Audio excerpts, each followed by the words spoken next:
The sunrise over Tokyo painted the sky in brilliant shades of orange and pink as I floated in the infinity pool of the Grand Hyatt champagne flute in hand, finally breathing freely for the first time in 4 years. My phone buzzed aggressively on the marble deck beside me. Richard's name flashed across the screen like a warning signal. I answered with a lazy smile, expecting his usual gruff morning greeting. Instead, his voice exploded through the speaker like a volcanic eruption of rage and entitlement. He screamed about firing me for being a lazy pig who abandoned the company during crucial negotiations. I burst into genuine laughter, hanging up mid-sentence before raising my glass toward the handsome stranger poolside. David introduced himself with an amused grin, extending his own champagne flute for an impromptu toast, completely unaware that he had just witnessed the beginning of my liberation from workplace slavery. 4 years of my life had evaporated into the endless gray cubicles and fluorescent lighting of Blackstone Marketing, my father-in-law Richard's supposedly family-oriented business empire. I started as a junior associate fresh out of Northwestern University, armed with ambitious dreams and a marketing degree that felt like a golden ticket to creative fulfillment. The reality crushed those dreams systematically and brutally. 80-hour work weeks became my new normal weekend calls, interrupted every moment of potential peace, and family gatherings became distant memories, replaced by emergency client presentations and deadline-driven panic attacks. My promotion to marketing director arrived after 2 years of relentless dedication, but the title felt hollow when accompanied by impossible expectations and zero acknowledgement of my contributions. Richard consistently denied every vacation request I submitted, claiming that essential personnel could never abandon ship during critical business periods. Every holiday, every anniversary, every potential moment of rest became sacrificed on the altar of corporate loyalty. Nathan, my husband of 3 years, always supported his father's demands with gentle explanations about family business, requiring exceptional commitment from those closest to the operation. This Tokyo trip materialized only because Richard was conducting business meetings across Europe for 2 weeks. Nathan finally convinced his father that approving my long-overdue vacation request would demonstrate company benevolence toward dedicated employees. I booked the most luxurious resort package available, determined to experience 4 years' worth of delayed relaxation in 10 magnificent days. David's presence beside the infinity pool felt like destiny intervening at precisely the right moment. His confident handshake and warm smile carried an energy that reminded me of forgotten possibilities.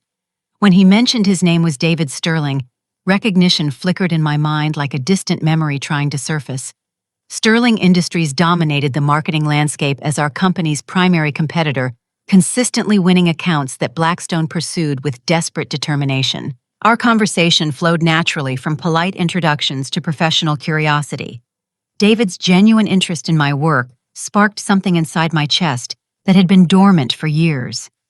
He listened intently as I described my campaign strategies, nodding with appreciation that felt foreign after years of Richard's dismissive criticism. When David mentioned that Sterling Industries had been monitoring Blackstone's innovative approaches, specifically praising the creativity behind our recent Heritage Bank campaign, I felt a surge of pride that caught me completely off guard. The shocking revelation emerged during our second round of champagne. David explained that Sterling had attempted multiple times to recruit me over the past 18 months, but Richard had blocked every approach through legal threats and non-compete clause intimidation. My jaw dropped as David described detailed research Sterling's recruitment team had conducted on my professional achievements, including campaign performance metrics that Blackstone had never shared with me directly. David retrieved his tablet from the poolside table and opened a comprehensive presentation that made my heart race with disbelief and mounting anger. The documents revealed that Richard had been billing clients for my work at triple the rates he paid me, generating profit margins that bordered on exploitation. My innovative strategies for Morrison Industries, Pacific Studios, and Heritage Bank had single-handedly generated 60% of Blackstone's annual revenue, yet I received only standard marketing director compensation with no bonuses or recognition. The most devastating revelation came in the form of internal Blackstone emails that Sterling's legal team had obtained through industry connections. Richard had been planning to terminate my employment immediately after securing the Morrison account renewal specifically to avoid paying the substantial performance bonus he had promised during contract negotiations. David's evidence painted a picture of systematic manipulation designed to extract maximum value from my expertise while minimizing financial compensation. As the Tokyo skyline glittered in the distance, David made an offer that felt like a lifeline thrown to someone drowning in corporate quicksand. Sterling Industries wanted to hire me as head of creative strategy, with a starting salary double my current compensation, plus an equity package that would make me a partial owner of my own success. The position included creative freedom, collaborative leadership opportunities, and a guaranteed work-life balance that respected personal time and professional boundaries. My phone buzzed continuously with Nathan's increasingly frantic calls, but I let each one go to voicemail while processing the magnitude of David's revelations. The husband who claimed to love and support me had been complicit in my professional exploitation for years. The father-in-law who demanded my loyalty had been systematically stealing the value of my contributions. The company that consumed my life had been preparing to discard me the moment my usefulness expired. David's steady presence and genuine concern provided an anchor of stability as my entire worldview crumbled and rebuilt itself in the span of a single afternoon. He assured me that Sterling's legal team would handle any retaliation Richard might attempt, and that my reputation in the industry was strong enough to withstand whatever smear campaign might follow.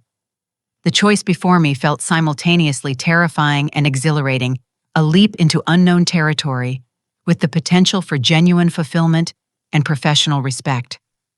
Nathan's voice cracked with desperation when I finally answered his 23rd call that evening. He begged me to reconsider my position, claiming that Richard's outburst had been a misunderstanding, born from stress and miscommunication, rather than genuine malice. The panic in his tone revealed the gravity of my sudden absence from Blackstone's operations. Tomorrow's Morrison Industries presentation represented the most critical client meeting of the fiscal year, and Richard was scrambling to manage campaign details he had never bothered to learn. The conversation with my husband opened wounds that had been festering beneath the surface of our marriage for years. Nathan admitted that he had known about Richard's exploitation tactics, but felt powerless to intervene without jeopardizing his own position within the family business. His confession that he had prioritized family unity over my professional dignity felt like a betrayal that cut deeper than Richard's obvious manipulation. The man I had married and trusted with my heart had watched silently while his father systematically undermined my career and self-worth. Nathan's promises to advocate for better treatment rang hollow after years of passive complicity. His desperate pleas for forgiveness and reconciliation felt manipulative rather than genuine, designed to preserve his comfortable position rather than address the fundamental disrespect I had endured. When I mentioned David's job offer, Nathan's tone shifted from apologetic to threatening, warning me about the dangers of trusting competitors who might be using me to gain access to Blackstone's confidential information. David's dinner invitation provided a welcome escape from the emotional turmoil of confronting my crumbling marriage. The restaurant he selected overlooked Tokyo Bay, its floor-to-ceiling windows framing the city lights like a canvas of infinite possibilities. Our conversation moved beyond professional opportunities to deeper discussions about values, integrity, and the importance of building careers on foundations of mutual respect rather than exploitation. Sterling Industries' approach to business ethics impressed me more with each detail David shared. The company maintained strict policies against employee exploitation, guaranteed 4 weeks of paid vacation for all staff members, and distributed annual profit-sharing bonuses that reflected each person's actual contributions to company success. David described a workplace culture that valued creativity, collaboration, and work-life balance concepts that felt revolutionary after years of Blackstone's toxic environment. The strategic implications of my potential transition to Sterling became clearer as David outlined his long-term vision for industry dominance.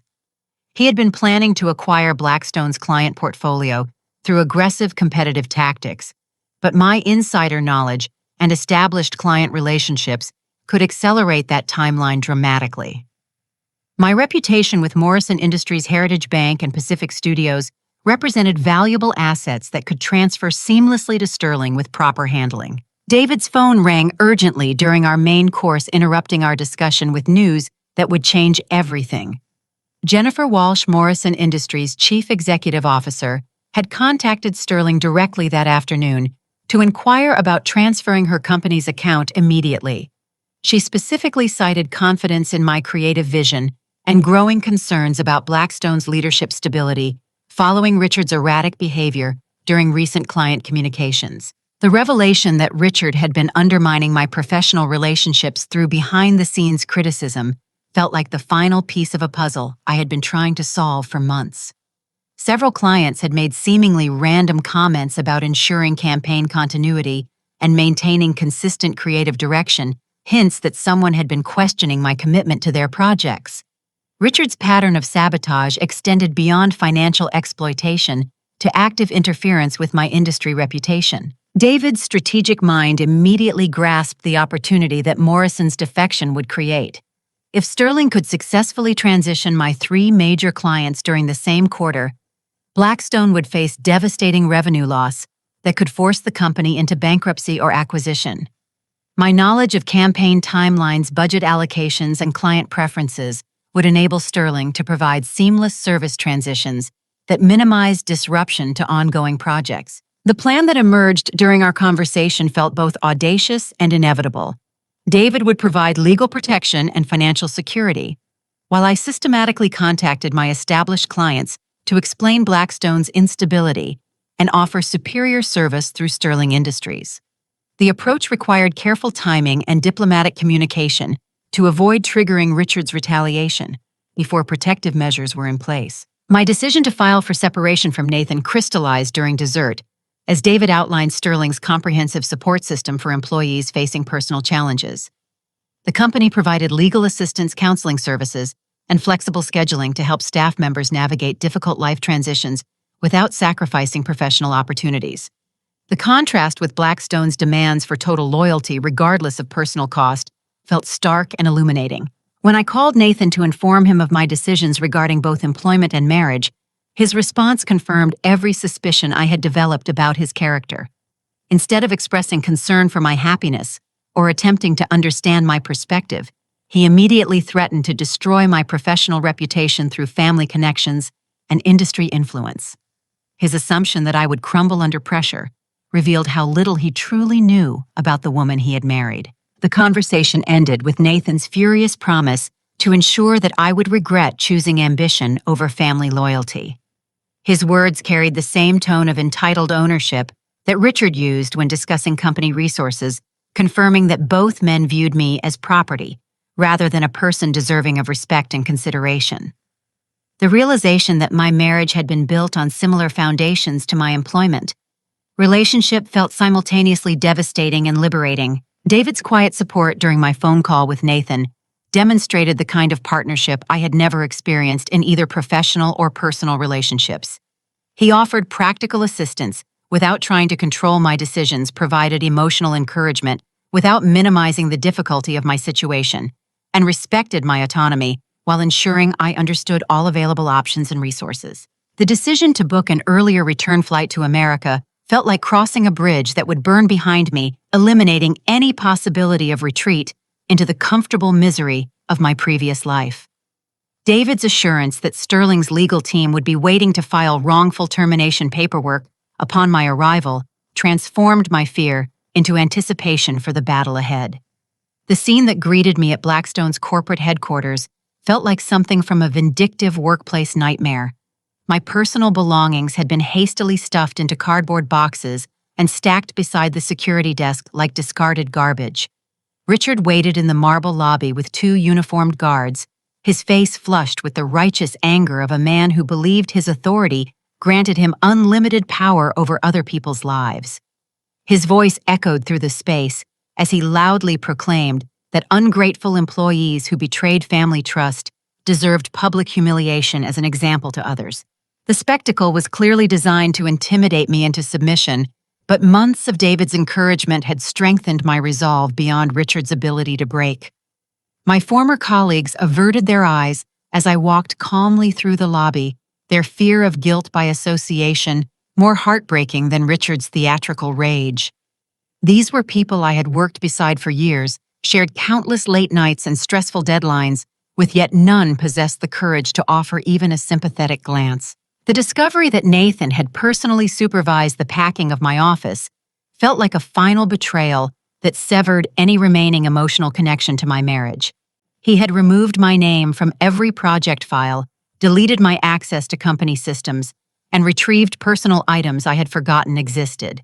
The methodical thoroughness of his actions revealed a calculated cruelty that I had never suspected lurked beneath his mild-mannered exterior. My assistant Sarah approached cautiously as I signed paperwork acknowledging receipt of my belongings. Her whispered request to call her that evening carried an urgency that suggested important information she couldn't share in Richard's presence. Sarah's loyalty throughout my tenure at Blackstone had been one of the few bright spots in an otherwise toxic environment, and her nervous glances toward Richard's office indicated she possessed knowledge that could prove valuable. The afternoon meeting with David's legal team exceeded every expectation I had developed about professional advocacy and strategic planning. The attorneys he had assembled specialized in employment discrimination and wrongful termination cases, with track records of substantial settlements against companies that violated worker protection laws. Their preliminary assessment of my situation identified multiple actionable claims that could result in significant financial compensation and legal consequences for Richard's behavior. Filing the wrongful termination lawsuit felt like declaring war against an enemy who had been attacking me for years without facing any consequences.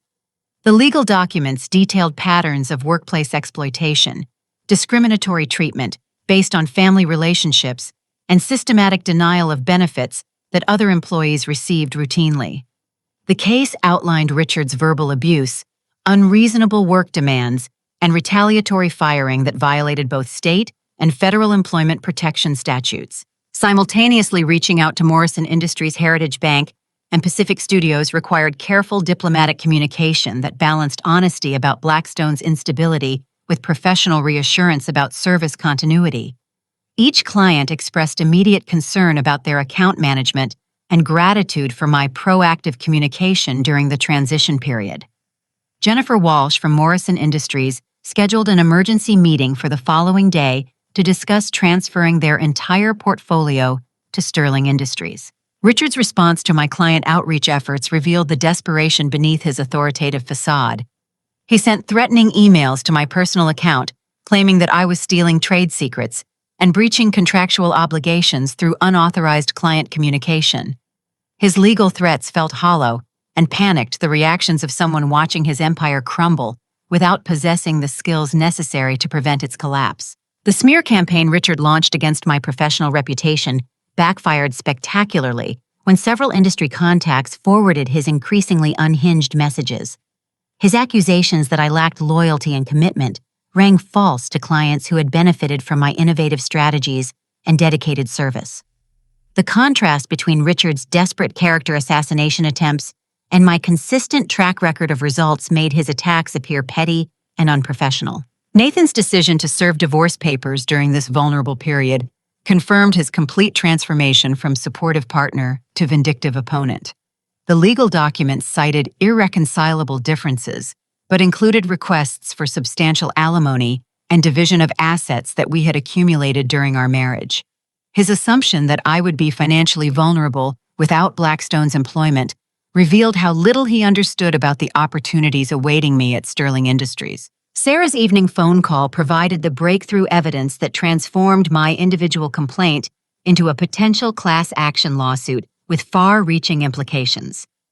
She revealed that Richard had been systematically discriminating against female employees for years, denying promotions and bonuses to qualified women while advancing less capable male colleagues. Her meticulous documentation of these patterns included emails, performance reviews, and salary comparisons that painted a clear picture of deliberate gender-based discrimination. The revelation that 3 other female employees were prepared to join legal action against Richard expanded the scope of potential consequences beyond personal vindication to industry-wide accountability. These women had suffered similar exploitation and abuse, but lacked the financial resources and professional connections necessary to challenge Richard's authority independently. My decision to include their claims in our legal strategy reflected a commitment to justice that extended beyond personal grievance to systematic change. David's assurance that Sterling Industries would provide unlimited legal support for our expanded case demonstrated the kind of corporate leadership I had never experienced at Blackstone. His willingness to invest company resources in fighting workplace discrimination reflected values that prioritized employee welfare over short-term profit considerations. The contrast with Richard's exploitative approach to personnel management could not have been more stark or encouraging. The simultaneous signing of my Sterling employment contract and lawsuit papers felt like a symbolic rebirth into a professional identity based on mutual respect rather than systematic exploitation. David's presence during this process provided emotional support and practical guidance that helped me navigate the complex decisions involved in fundamentally restructuring my career and personal life. The evening concluded with strategic planning sessions that outlined our coordinated approach to client transitions, legal proceedings, and media relations as news of the lawsuit became public knowledge. David's team possessed the resources and expertise necessary to protect me from Richard's retaliation while maximizing the effectiveness of our competitive and legal strategies. For the first time in years, I felt supported by people who valued my success rather than threatened by it. The client exodus from Blackstone Marketing began immediately and proceeded with devastating efficiency that surprised even David's optimistic projections. Morrison Industries formally terminated their contract within 48 hours of our emergency meeting, citing concerns about leadership stability and creative continuity under Richard's increasingly erratic management style. Jennifer Walsh's public statement praising my innovative approach and professional integrity provided endorsement that other clients couldn't ignore when making their own decisions about account management. Heritage Bank followed Morrison's lead after a tense conference call where Richard attempted to discredit my contributions to their successful rebranding campaign. His desperate efforts to claim credit for strategies he had consistently criticized during development backfired when Heritage's marketing team produced emails documenting my leadership throughout every phase of their project. The bank's decision to transfer their substantial account to Sterling Industries represented another major blow to Blackstone's rapidly deteriorating financial position. Pacific Studios announced their transition timeline during a carefully orchestrated meeting that allowed me to present Sterling's enhanced service offerings directly to their executive team. The studio's enthusiasm for expanded creative possibilities under Sterling's collaborative approach highlighted the limitations they had experienced under Blackstone's rigid hierarchical structure. Their commitment to a long-term partnership with Sterling validated my decision to prioritize innovative thinking over traditional agency relationships. Richard's panicked response to losing 40% of his annual revenue in a single week revealed the fragile foundation beneath Blackstone's apparently successful exterior. His increasingly desperate attempts to prevent further client defections included price reductions, service guarantees, and personal appeals that demonstrated how completely he had misunderstood the reasons for their departures. The clients weren't leaving because of financial considerations or competitive offers, but because they had lost confidence in Richard's leadership and wanted to work with professionals who respected their business relationships. Nathan's unexpected appearance at my new apartment caught me off guard as I was unpacking boxes and beginning to establish my independent living space. His disheveled appearance and emotional desperation painted a picture of someone whose comfortable world had collapsed beyond recognition. The confident, entitled man I had married was replaced by someone who seemed genuinely shocked that his actions had consequences he couldn't control or manipulate. His confession about Richard's gambling addiction provided crucial context for understanding the erratic behavior and financial pressure that had driven many of Blackstone's recent problems. Nathan revealed that his father had been borrowing against company assets to fund increasingly reckless casino visits and online poker sessions. The mounting debts and desperate attempts to recover losses explained Richard's obsessive focus on maximizing revenue from my campaigns while minimizing expenses through salary suppression. Nathan's desperate plea for help saving the family business came with promises of equal partnership and complete creative control that felt laughably inadequate after years of systematic exploitation. His assumption that I would sacrifice my new opportunities to rescue the company that had abused me revealed a fundamental misunderstanding of both my character and my current position of strength. The man who had enabled his father's mistreatment was now begging for salvation from the woman he had betrayed. The legal warfare escalated dramatically when Richard hired an expensive law firm to file counter-complaints, accusing me of corporate espionage and client stalking. His attorneys sought restraining orders that would prevent me from contacting any former Blackstone clients and freeze Sterling Industries' bank accounts through preliminary injunctions based on trade secret theft allegations. The desperation behind these tactics was obvious, but their potential to disrupt Sterling's operations required immediate and aggressive legal response. Media coverage of our legal battle began with Business Journal articles that presented the conflict as a typical family feud over business control and employee loyalty. However, as details of Richard's discriminatory practices and financial irregularities became public knowledge, the narrative shifted toward broader questions about workplace exploitation and corporate ethics.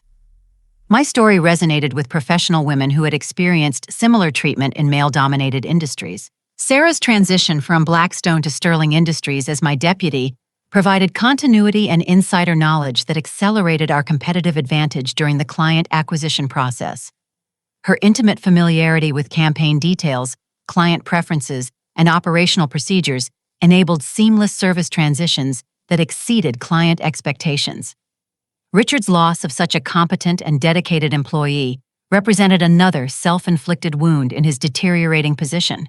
The emergence of 2 additional female employees willing to file individual harassment complaints against Richard expanded our legal coalition beyond employment discrimination to include workplace harassment and hostile environment claims. These women's testimonies provided corroborating evidence that Richard's abusive behavior toward me was part of a systematic pattern rather than isolated incidents. Their courage in coming forward, despite fears of professional retaliation, demonstrated the strength of our collective case. David's introduction to Sterling's board of directors resulted in unanimous support for aggressive expansion strategies that would capitalize on Blackstone's implosion. The board's confidence in my leadership abilities and strategic vision validated David's decision to recruit me, despite the potential complications of legal battles and competitive warfare.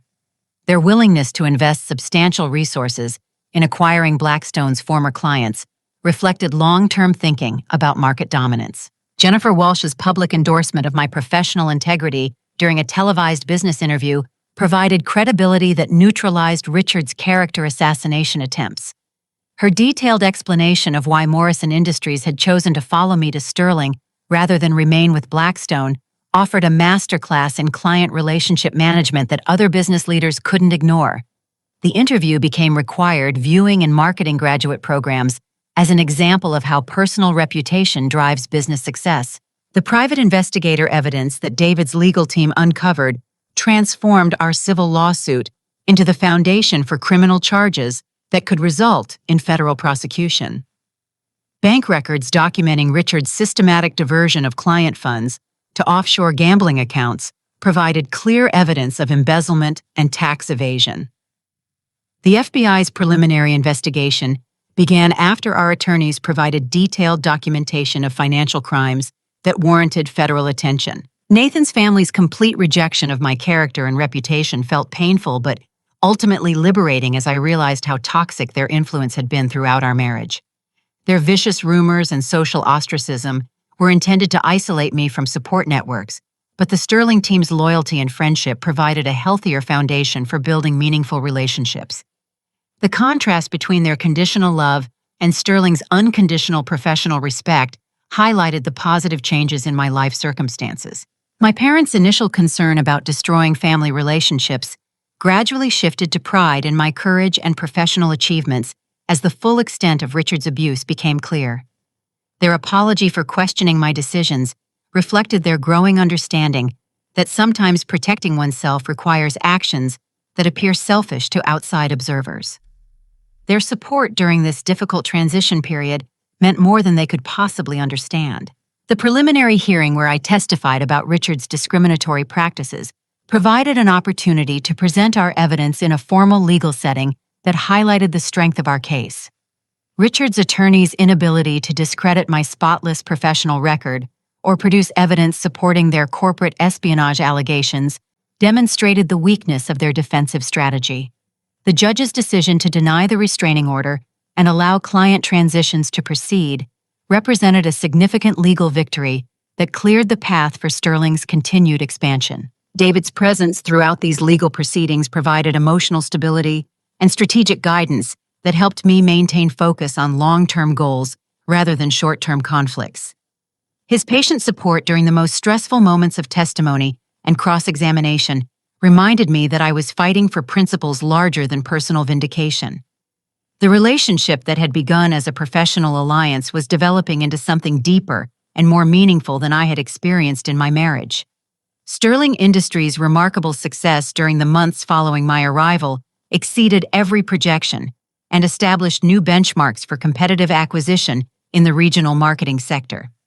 My first major campaign for Morrison Industries achieved results that surpassed their most optimistic expectations, generating brand awareness increases of 37% and sales growth that justified their decision to transfer accounts.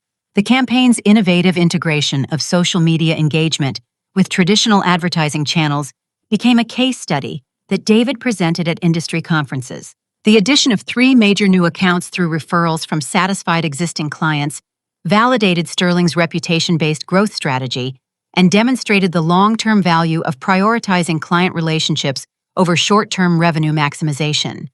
These new partnerships represented businesses that had previously been inaccessible to Sterling's competitive efforts, but were drawn by testimonials from Morrison Industries Heritage Bank and Pacific Studios about the superior service quality and creative innovation they experienced. David's decision to promote me to Vice President of Client Relations reflected both my individual contributions and Sterling's commitment to recognizing merit-based achievement rather than political considerations. The promotion included equity participation that made me a partial owner of the company's success, aligning my personal interests with Sterling's long-term growth objectives. The contrast with Blackstone's exploitation-based compensation structure could not have been more dramatic or encouraging. Sterling's board discussions about fast-track partnership opportunities reflected their confidence in my leadership potential and strategic vision for industry expansion.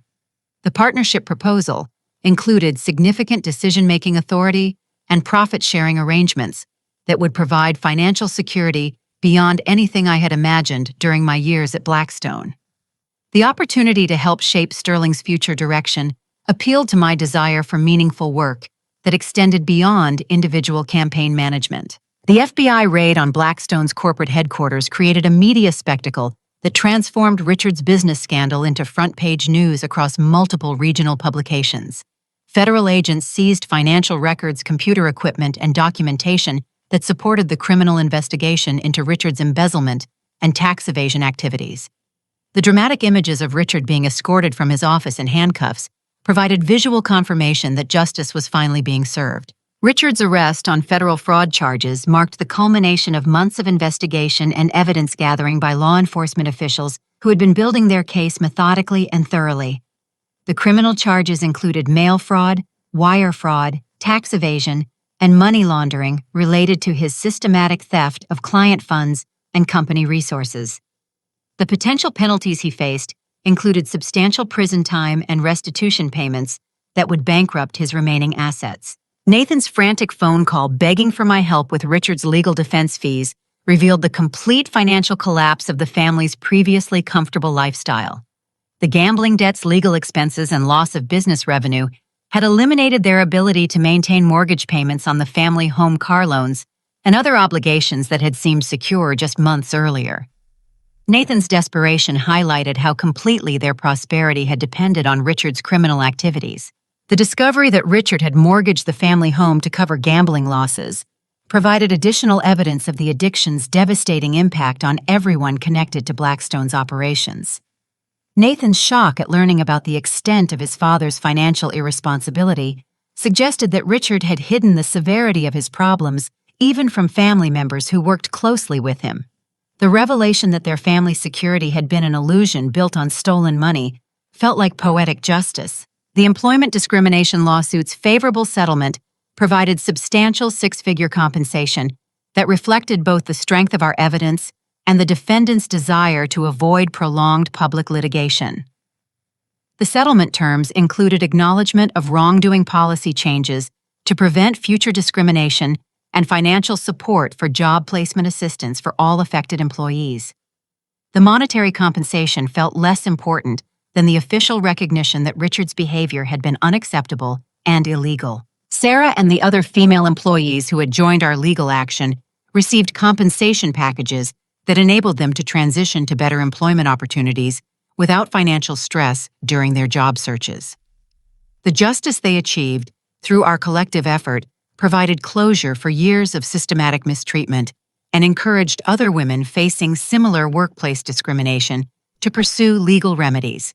Their courage in coming forward had created positive changes that extended far beyond our individual circumstances. Sterling's acquisition of Blackstone's remaining client contracts at substantially reduced prices represented the final chapter in Richard's business empire's complete collapse. The clients who had remained loyal during the initial exodus eventually realized that Blackstone could no longer provide adequate service under federal investigation and criminal prosecution. Their transition to Sterling's management eliminated any possibility of Blackstone's resurrection under new leadership. Thomas Richard's former business partner approached me privately with an offer to provide testimony against Richard in exchange for immunity from prosecution. His revelation that he had been documenting Richard's illegal activities for years out of fear and self-preservation provided additional evidence that strengthened the federal case. Thomas's cooperation reflected his recognition that association with Richard's crimes would destroy his own professional reputation and legal standing.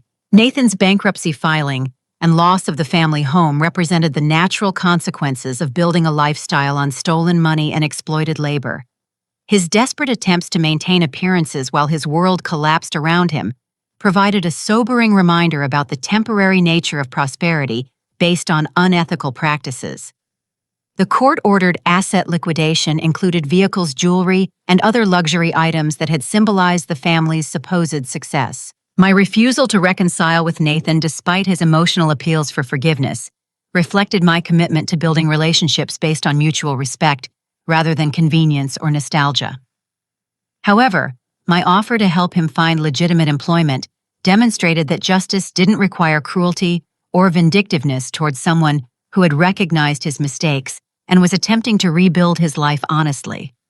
The distinction between accountability and revenge felt important for my own emotional healing. Richard's enrollment in court-mandated gambling addiction treatment as part of his plea bargain negotiations represented the first acknowledgement of the underlying problems that had driven his criminal behavior.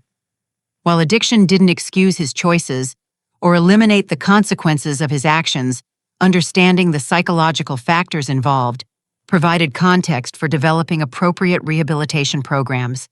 The treatment requirement reflected the justice system's recognition that punishment alone wouldn't prevent future similar crimes. My expanding friendship network at Sterling Industries provided the social support and professional collaboration that had been missing during my years at Blackstone's isolating environment. These relationships were based on shared values and mutual respect rather than fear-based compliance or family obligations. The contrast highlighted how much my previous social connections had been contaminated by power imbalances and conflicting interests. The mentoring relationships I developed with junior female employees at Sterling reflected my commitment to preventing other women from experiencing the exploitation and discrimination I had endured. Sharing my experiences and insights helped these emerging professionals recognize warning signs and develop strategies for protecting their interests while building successful careers. The opportunity to contribute to their success provided meaning that extended beyond personal achievement. My romantic relationship with David grew naturally from our professional partnership and shared values rather than convenience or desperation for companionship. The respect, communication, and mutual support that characterized our interactions created a foundation for genuine intimacy that I had never experienced in my marriage with Nathan. The contrast highlighted how dysfunctional my previous relationship had been, despite its superficial appearance of stability. The establishment of a scholarship fund for women in marketing represented my desire to create positive change that would outlast my individual career and provide opportunities for future generations of professionals. The fund's focus on supporting students from economically disadvantaged backgrounds reflected my understanding that financial barriers often prevent capable women from accessing educational opportunities that could transform their lives. Richard's guilty plea to federal fraud and embezzlement charges eliminated any possibility of escape from the consequences of his criminal behavior and marked the official end of his career in business leadership. The plea agreement included cooperation with ongoing investigations into industry-wide financial irregularities that had been uncovered during the examination of Blackstone's records. His admission of guilt provided closure for all the victims of his systematic theft and abuse, while establishing legal precedent for prosecuting similar crimes. The federal judge's sentencing decision reflected the severity of Richard's crimes and their impact on multiple victims who had trusted him with their financial security and professional development. The substantial prison term ensured that Richard would have years to contemplate the consequences of his choices, while the restitution requirements provided some compensation to those he had robbed. The sentence also included lifetime prohibition from managing other people's money or holding executive positions in any business entity. Blackstone Marketing's formal dissolution and asset liquidation proceedings provided the final chapter in a corporate story that had begun with promise but devolved into systematic exploitation and criminal activity. The court-supervised sale of remaining assets generated funds for victim compensation and creditor payments while eliminating any possibility that the Blackstone name could be resurrected to deceive future clients or employees. The company's complete disappearance felt like justice for everyone who had suffered under Richard's leadership. The business community's complete rejection of Richard's future involvement in any professional capacity reflected industry leaders' recognition that trust once broken cannot be easily restored. Professional associations revoked his membership's licensing boards, suspended his credentials, and potential business partners avoided any association with his tainted reputation. The comprehensive nature of his professional exile ensured that his crimes would have lasting consequences beyond legal punishment. Nathan's voluntary participation in therapy and addiction counseling represented a genuine attempt to understand and change the behavioral patterns that had enabled his father's abuse and destroyed our marriage. His recognition that his passive complicity had caused real harm to real people marked the beginning of personal growth that might eventually lead to healthier relationships. The counseling helped him develop emotional intelligence and communication skills that had been absent during our marriage. Nathan's formal written apology to me and the other affected Blackstone employees acknowledged his role in enabling Richard's discriminatory practices and expressed genuine remorse for prioritizing family loyalty over moral responsibility. The letter detailed specific instances where he could have intervened, but chose silence instead, accepting accountability for decisions that had prolonged our suffering. His willingness to acknowledge these failures publicly demonstrated courage that had been missing during the years we worked together. Nathan's transition to entry-level employment in a completely different industry reflected his commitment to rebuilding his professional identity based on honest work rather than inherited privilege. His willingness to accept reduced status and financial hardship while learning new skills showed genuine humility and determination to create value through his own efforts. The contrast with his previous entitled attitude suggested that adversity had taught valuable lessons about personal responsibility. Nathan's request for forgiveness came without expectations of romantic reconciliation or restoration of our previous relationship, demonstrating emotional maturity that had been absent during our marriage. His acceptance that some consequences cannot be undone or forgiven reflected realistic understanding of how trust operates in human relationships. His focus on becoming a better person for future relationships, rather than attempting to repair past damage, showed genuine growth. Sterling Industries' acquisition strategy that capitalized on Blackstone's collapse resulted in market dominance that positioned the company as the region's premier marketing firm. The seamless integration of former Blackstone clients with Sterling's existing portfolio created synergies that exceeded financial projections and established new industry benchmarks for service quality. The expansion validated David's long-term vision and strategic planning while providing growth opportunities for all Sterling employees. My partnership offer's finalization included significant equity ownership that reflected both my contributions to Sterling's success and the board's confidence in my future leadership potential.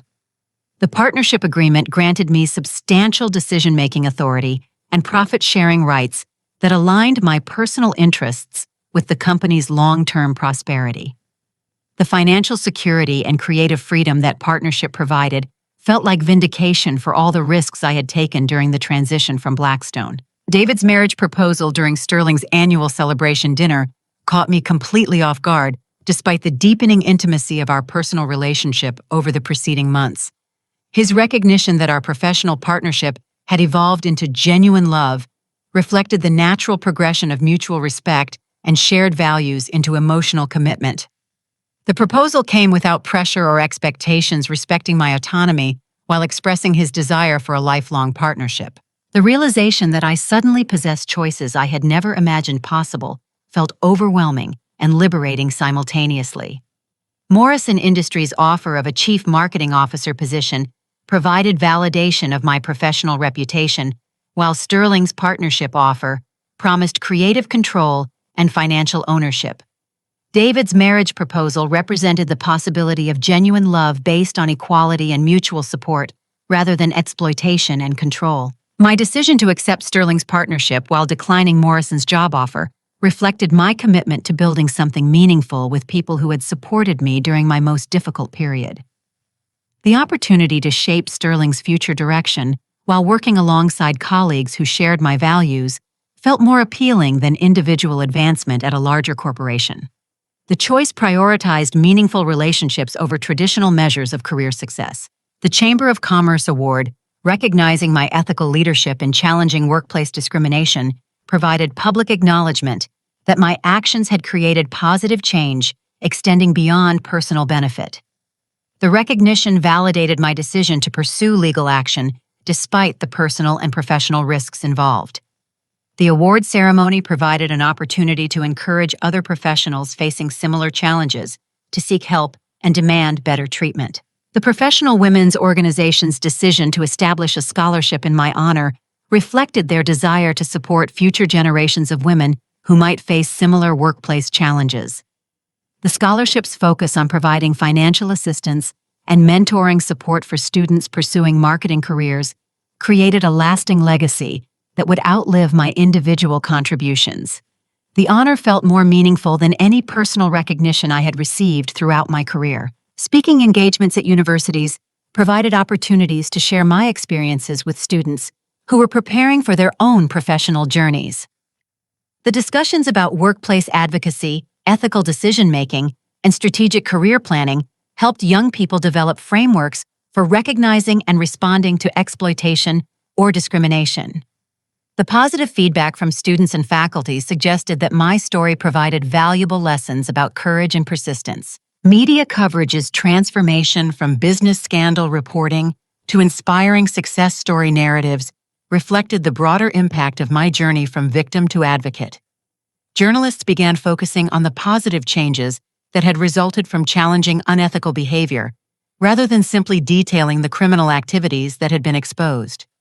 The shift in narrative helped other professionals understand that speaking out against wrongdoing could lead to positive outcomes rather than just punishment for perpetrators. My purchase of a beautiful home overlooking the city skyline symbolized the financial security and emotional independence I had achieved through courage and strategic planning. The house's design prioritized natural light open spaces and peaceful environments that supported rest and creativity rather than constant productivity.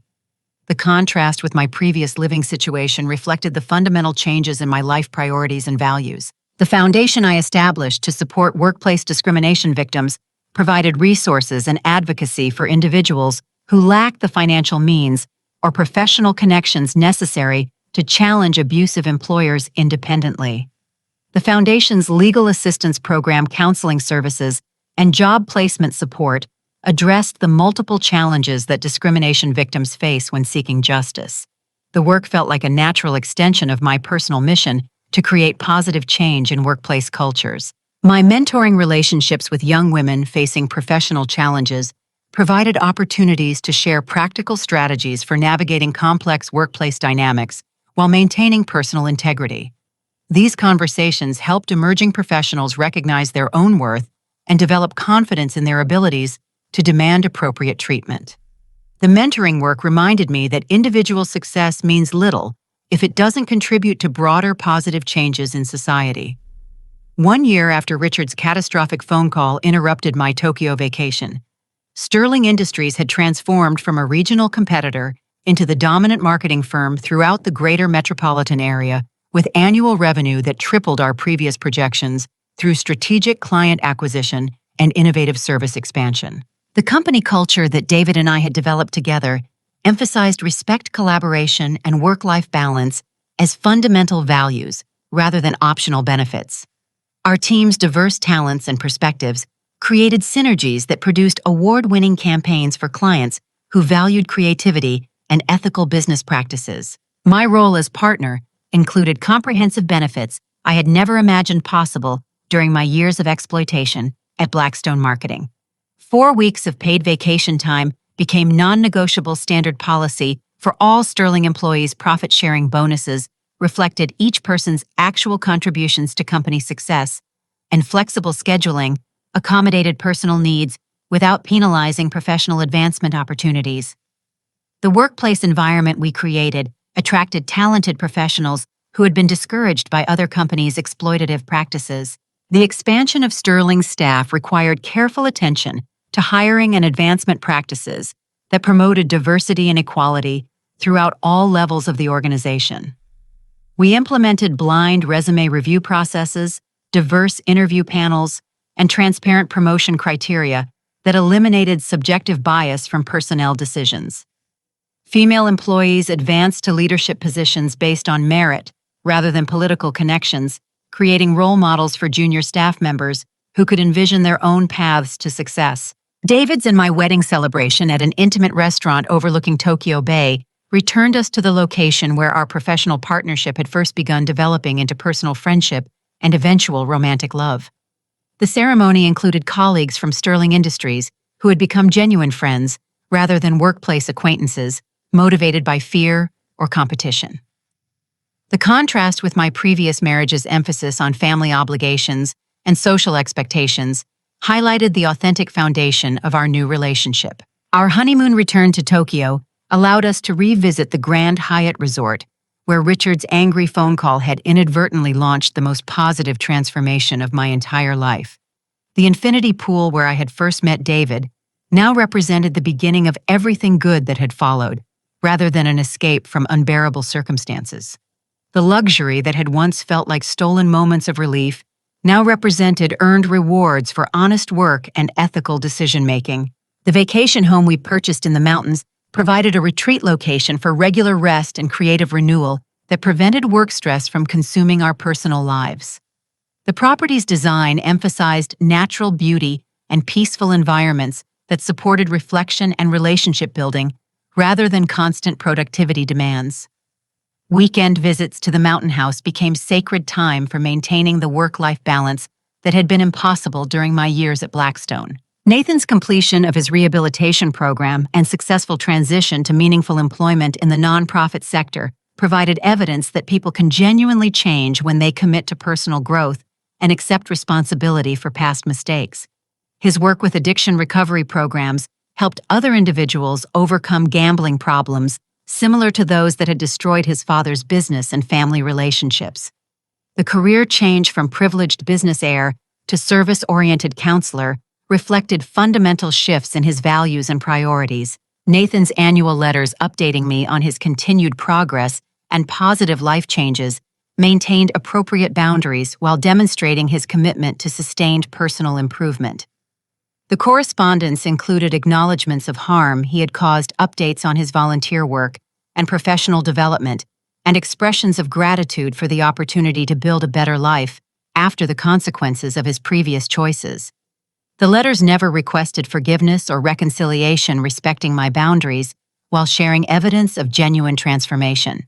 Our relationship now existed within parameters of mutual respect and cautious friendship, rather than romantic attachment or family obligation.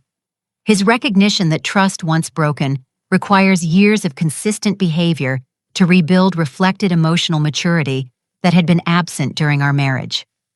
My willingness to maintain limited contact demonstrated that justice and accountability could coexist with compassion for someone who was genuinely working to become a better person. Richard's prison sentence provided time for reflection and mandated participation in financial counseling programs designed to address the gambling addiction that had driven his criminal behavior.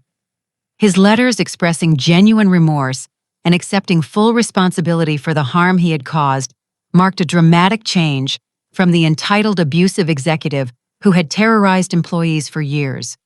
The transformation didn't excuse his crimes or eliminate their consequences, but suggested that even deeply flawed individuals can develop insight and regret. Richard's partial restitution payments from his prison work program provided symbolic acknowledgement of his debts to the victims of his theft and exploitation, though the amounts could never fully compensate for the emotional and financial damage he had caused. The payments represented his limited ability to make amends while serving his federal sentence. The gesture felt less important than the systemic changes that had resulted from prosecuting his crimes and exposing his abusive practices. The lifetime prohibition preventing Richard from holding management positions in any business entity ensured that he could never again exploit vulnerable employees or steal client funds for personal use. The comprehensive nature of his professional exile provided protection for future potential victims, while acknowledging that some individuals forfeit their right to positions of trust through persistent criminal behavior. The ban represented society's recognition that leadership requires character traits that Richard had proven he lacked. My foundation's expansion to support dozens of workplace discrimination victims across multiple industries validated the widespread need for advocacy and resources to challenge systematic exploitation. The organization's legal assistance program had achieved favorable settlements in numerous cases, while policy advocacy efforts promoted legislative changes that strengthened worker protection laws. The Foundation's annual conference brought together survivors' advocates and legal experts to share strategies and provide mutual support. Sterling Industries' recognition as a model workplace for ethical business practices attracted attention from academic researchers studying corporate culture and employee satisfaction. The company's policies on discrimination, prevention harassment response, and advancement opportunities became case studies taught in business schools throughout the region.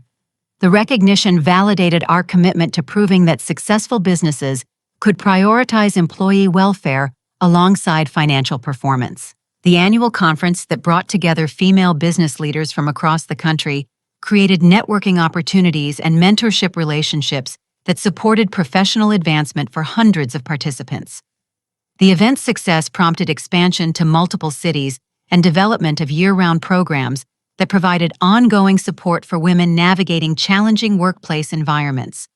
The conference became a symbol of solidarity and mutual empowerment among professional women who had often felt isolated in male-dominated industries. Sterling's scholarship program that annually funded 10 women's graduate education in marketing had already produced several successful professionals who credited the financial assistance with making their careers possible. The scholarship recipients maintained connections with Sterling through internship programs and mentoring relationships that enriched both their educational experiences and our company culture. The program's success encouraged other businesses to establish similar initiatives supporting women's professional development. The life lessons that emerged from my journey from exploitation to empowerment centered on the recognition that apparent disasters often reveal hidden opportunities for growth and positive change. Richard's abusive phone call in Tokyo had felt like the end of my career security, but it became the beginning of financial prosperity, professional recognition, and personal fulfillment beyond anything I had previously imagined possible. The experience taught me that courage to challenge injustice creates possibilities that passive acceptance can never achieve. True strength. I learned it emerges from standing firm in defense of personal principles despite pressure threats and uncertainty about future outcomes. The decision to leave familiar misery for unknown possibilities required faith in my own abilities and values that I hadn't fully recognized during years of systematic undermining at Blackstone. The experience of fighting for justice and winning validated my belief that ethical behavior ultimately produces better results than exploitation and manipulation. Professional relationships built on mutual respect and shared values create more sustainable success than those based on fear, obligation, or exploitation. Sterling's collaborative culture generated better creative work, higher employee satisfaction, and stronger client relationships than Blackstone's authoritarian approach had ever achieved. The lesson applies to personal relationships as well, where genuine partnership produces deeper satisfaction than relationships based on control or convenience. Taking calculated risks to pursue opportunities for meaningful work and authentic relationships leads to outcomes that exceed the safety of accepting unsatisfying circumstances. My decision to leave Blackstone's financial security for Sterling's unknown possibilities felt terrifying at the time, but the results justified the courage required to embrace uncertainty. The experience encouraged me to continue seeking challenges and opportunities rather than settling for comfortable mediocrity. Supporting others who face similar challenges creates lasting fulfillment that extends beyond individual achievement to meaningful contribution to positive social change. The Foundation's work mentoring relationships and policy advocacy provided purpose that made my personal success feel more significant and worthwhile. The lesson reinforced my belief that individual prosperity means little if it doesn't contribute to broader improvements in society. Looking toward the future, I recognized that the Tokyo phone call was indeed life's greatest gift, disguised as a cruel setback that forced me to confront difficult truths about my marriage, career, and personal values. The apparent disaster revealed strengths I didn't know I possessed and opportunities I couldn't have imagined while trapped in Blackstone's exploitative environment.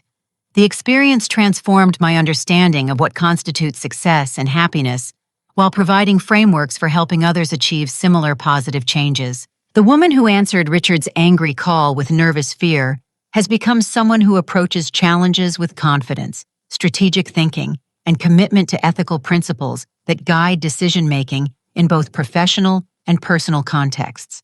The transformation wasn't easy or immediate, but the results justify every difficult decision and uncertain moment along the way. The journey continues with excitement about future opportunities to create positive change and support others who are beginning their own paths toward empowerment and fulfillment. Have you ever found yourself in a situation where what seemed like your worst moment actually became the catalyst for the most positive changes in your life? I'd love to hear your stories about finding strength during difficult times and how challenges helped you discover opportunities you never knew existed. Please share your experiences in the comments below and let me know how you've transformed setbacks into comebacks in your own professional or personal journey. If my story resonated with you or might help someone you know who's facing workplace challenges or personal difficulties, please consider liking this video and sharing it with others who could benefit from knowing they're not alone in their struggles. Your support helps these stories reach people who need encouragement to stand up for themselves and pursue the lives they deserve.